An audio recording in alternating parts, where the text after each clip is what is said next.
Hi Mouthful Trades, and this is another Gamey review first impression. This is Night Call. So, can I make that go away? How do I make that go away? Oh, I'm not talking about that. Oh. Xbox needs me to be logged in again. Yes, let's play. I don't know why it opened beta and launched the game twice, mind you. It wasn't until I hit, yes, let's go and start, that it's like, oh, do you want this app to have access to your info? I don't know why Microsoft does this every single time. It's weird. Okay. Look at the options. General. Language, English. Text, okay. Audio. You can turn down the music. Video. Full screen. Alright.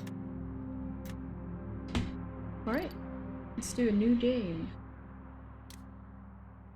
Oh, these are slots, I suppose. Oh, that's kind of nice. It starts in the menu. So the visuals are the same. That's pretty cool. Choose the investigation. The judge, the angel of death, the Sandman, surprise investigation, random investigation. Let's look at the judge. Oh wait, let's first read these and decide from there. Victims have all something in common. That is really bad grammar. And the motives seem clear, but which suspect could have done it? Balanced case, perfect for a first run. Angel of Death. Random victims, unknown motive, weird case, slightly more difficult than the others. Sandman. Victims may feel random at first, but there's a connection, yet the motives might be hard to find. Dark and twisted case. Let's start with the judge, because they suggest it for the first time. Money will be easy to get by. These are not, this is not made by native English speakers, is it? The investigation will be easier, every action will take less time for a chiller experience. Sorry, now what do I do? Balance the way Nightcall was designed. Money will be tighter, the investigation will be harder to solve, every action will cost more time for a more challenging experience. Let's go with balanced. I'm cool with that.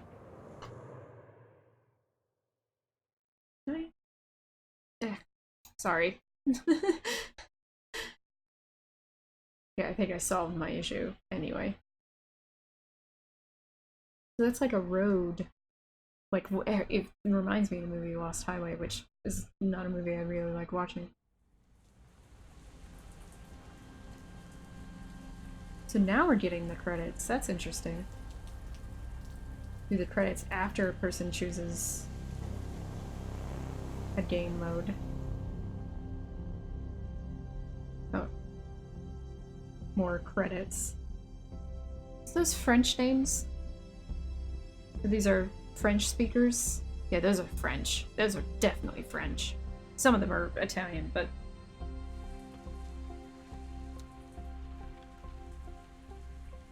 I like the art style so far.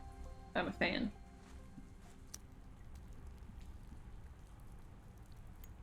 Yeah, that's pretty cool looking. Nope, that's a body. We got a body.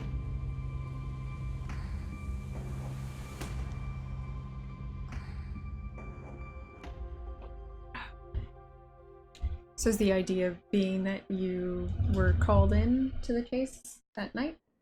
Oh.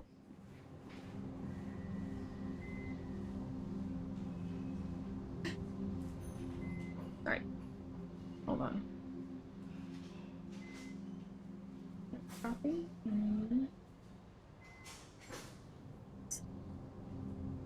Okay.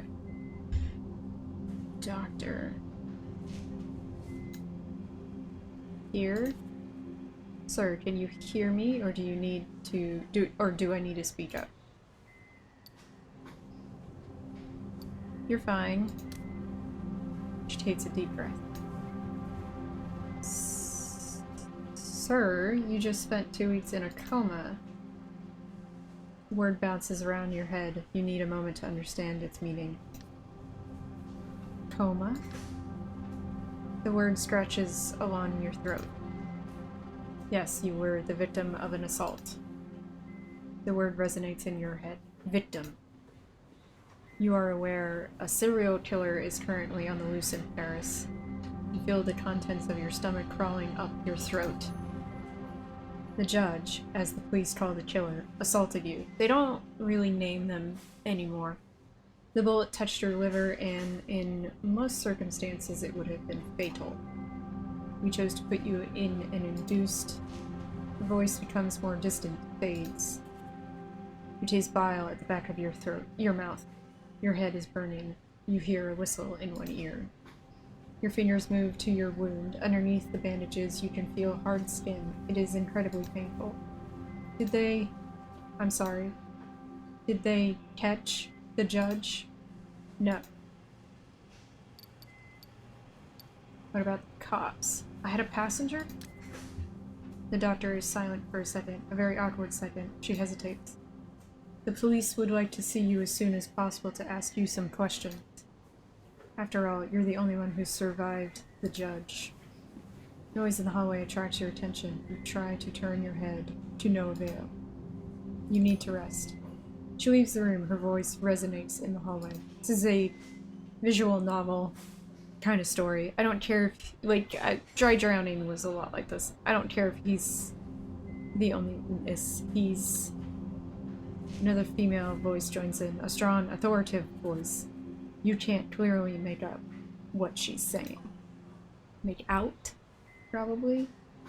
A strange feeling washes over you. It's not pain, not fatigue, some odd combination of the two.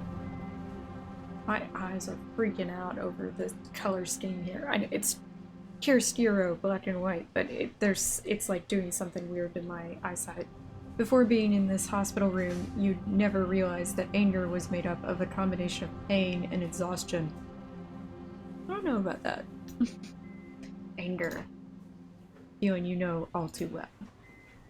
Am I the judge? Days go by, and a month later.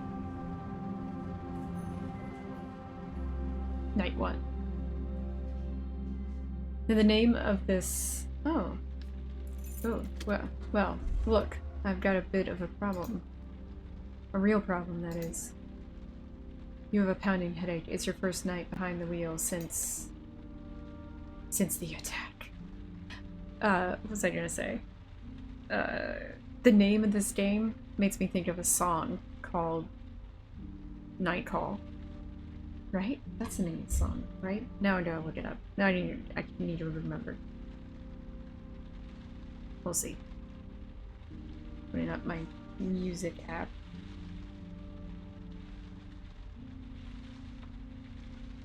Where's find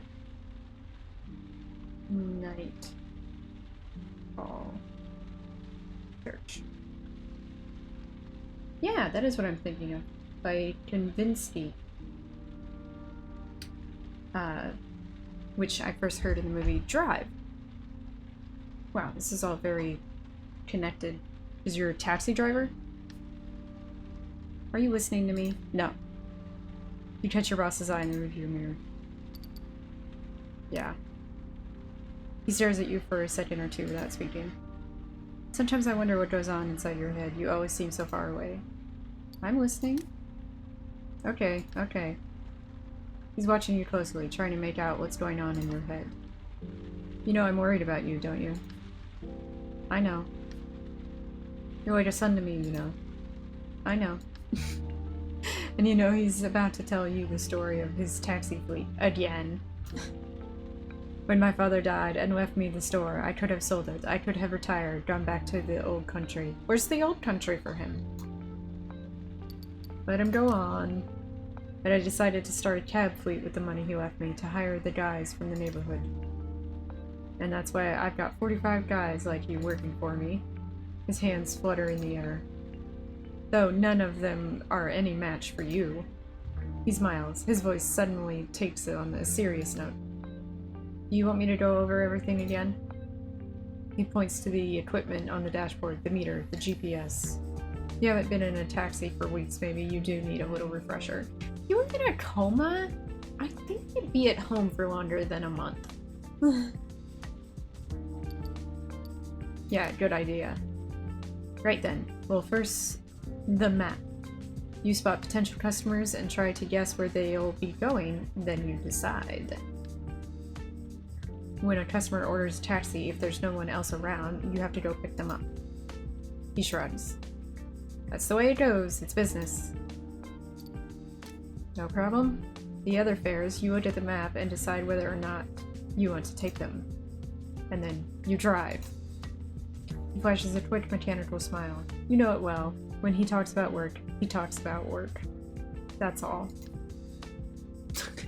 When your shift is over, we do the numbers, and his voice trails off as if searching for the right words. And that's all. It's pretty simple. There's no reason why you can't do it. Oh right, no overtime. We're in France here. There are rules, regulations. You might not see it that way, but no one likes having a driver who hasn't slept for 24 hours, but that's true.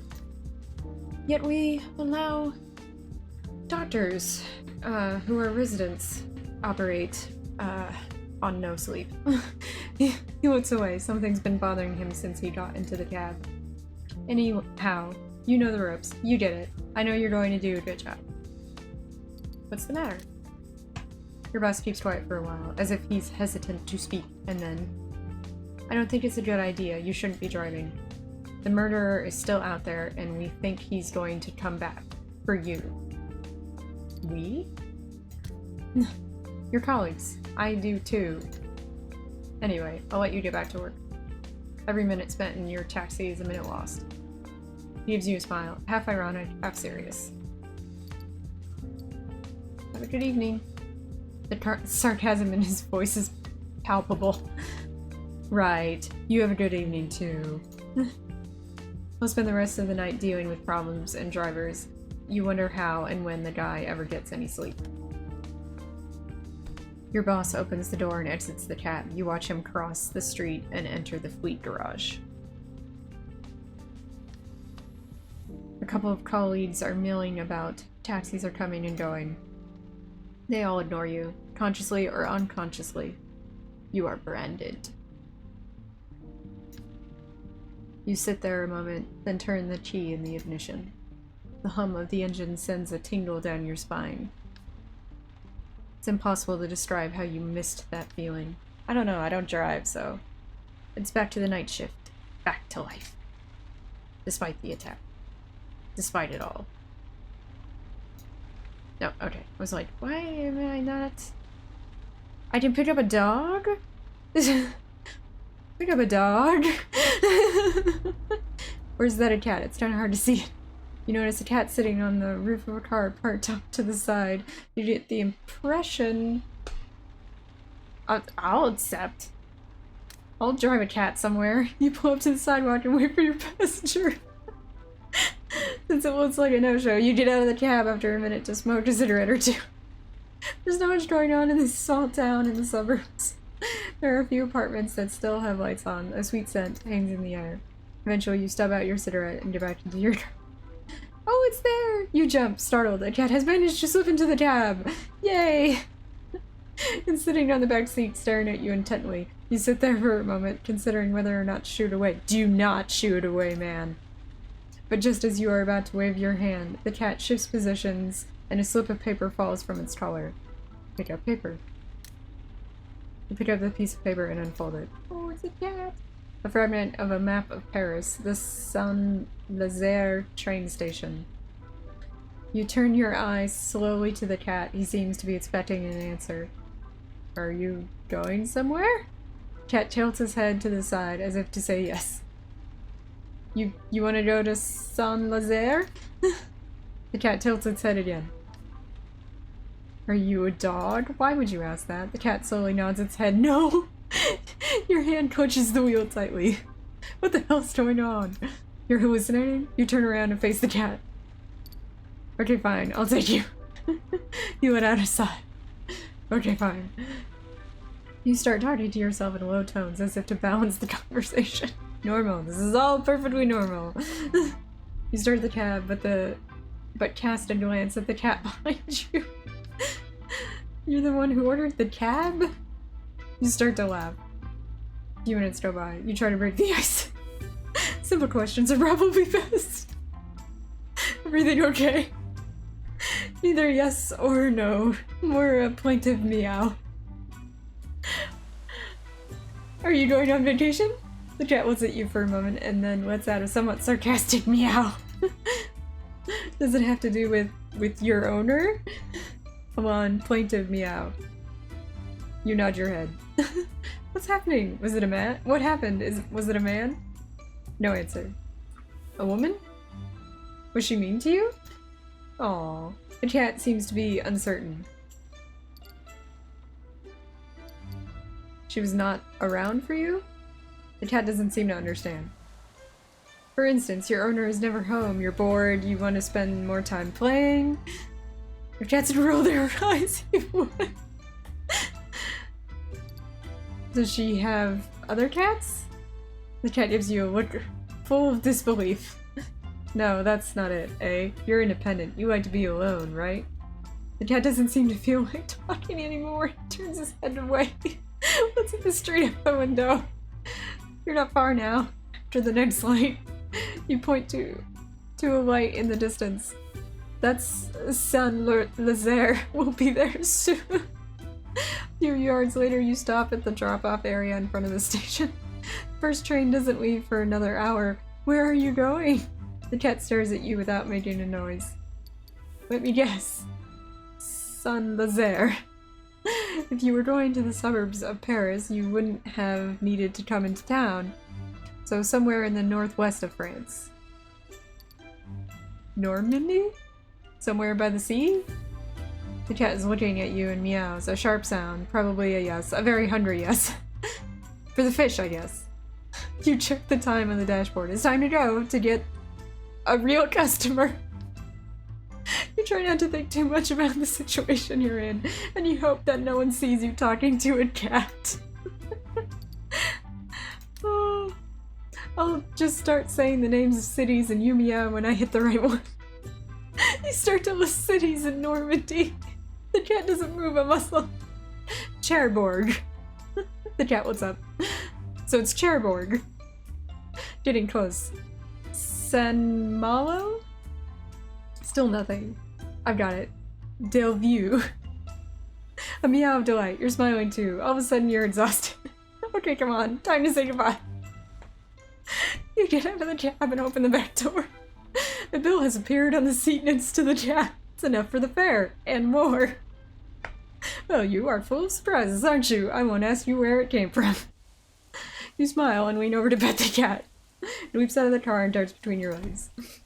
You can just make out its shape dashing up a flight of stairs and slipping between the bars of a gate. You get back in the car. You look at yourself in the rearview mirror. The shat, I just forgot it. His name was Crookie. Look at yourself in the rearview mirror. Your features are heavy with fatigue. Your right eyelid is twitching. As you start the car, you remember you are allergic to cats, but you haven't sneezed once. You pull out of the station. Oh my god.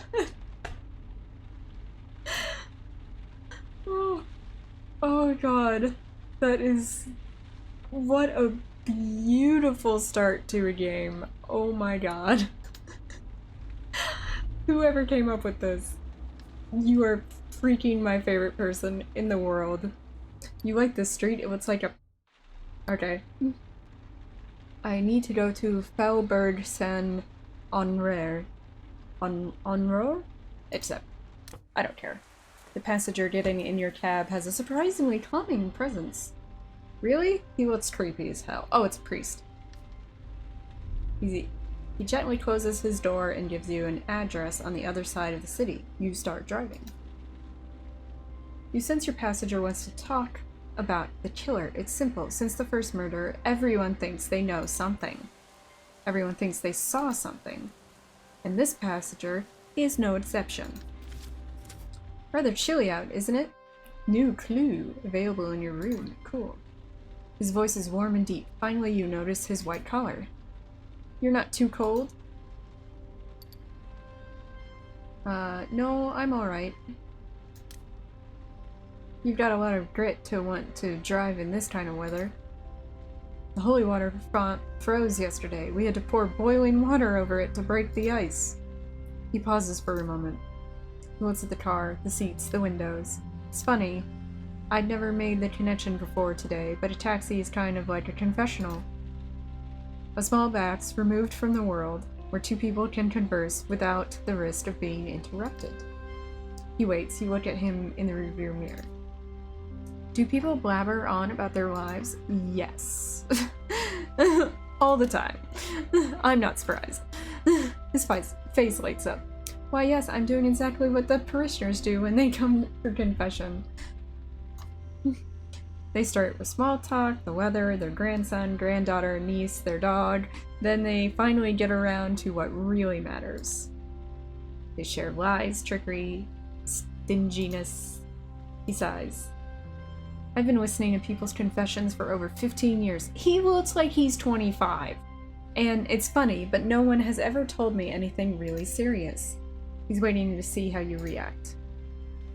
No crimes? A slight smile on his face. They have been things that are hard on a personal level, but never anything illegal. It's just that the people I hear in confession have so much to say. Of course, we all have things we are ashamed of. Freud clearly understood the importance of the confession booth. He made it into something more modern, more attractive, and less punitive. He pauses. Before going to seminary, I never doubted my calling, but since... He leans in closer, his voice is now lower, softer. Since then, I have a clearer understanding of the world. I can connect religions, schools of thoughts. The schools of thought, ideas. And living in a country that is less and less religious, it's hard not to start wondering. Your passenger makes a sound like a cork popping from a wine bottle. I have something I want to tell you.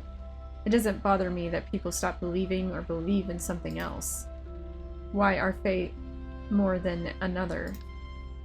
He struggles to find his words. What bothers me is that I'm not bothered by it. It's like I've already accepted it. He looks outside. Is there such a thing as driver-passenger confidentiality? He pauses, then bursts out laughing. I'm kidding, but I do wonder what people talk to you about. How would you feel about swapping stories? Sure. Really? I didn't think... He smiles. Let's tell him about the cat. Nothing leaves this car, right? You nod. Who first? You. Of course, it's only normal. There was this old man whose wife died very young. Since she was an avid churchgoer, he continued to come every Sunday morning. He clarifies. You should know that it's rare to see men alone at church. There are couples, lots of old ladies, mothers, young women. Church is not very manly, unfortunately. But anyway, he came. One day, he asked me to take his confession. We sat down, a long moment of silence went by. I usually let them get acclimated to the muffled sounds coming from outside the booth, especially if it's their first time. And there, he tells me that he's in love with someone, but doesn't dare betray his deceased wife. She was everything to him, you see, his son, his oxygen. For the last 20 years, he's been suffocating, incapable of living alone. He wondered if it was a sin or wrong, or if he might upset his wife up in heaven. He pauses a minute to let a smile spread across his face. I managed to find the right words, but he still wasn't sure and said he'd come back to talk to me again. He stops. He died that night in his sleep. Oh, I think of him often. We don't always hear our calling, we avoid our own destiny. His expression freezes, he hesitates, opens his mouth, stops himself, then finally... Your turn.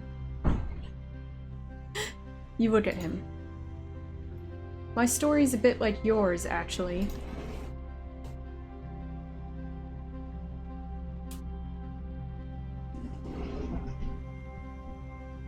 It's a story that haunts you. You think about it regularly. and not only because of everything that followed.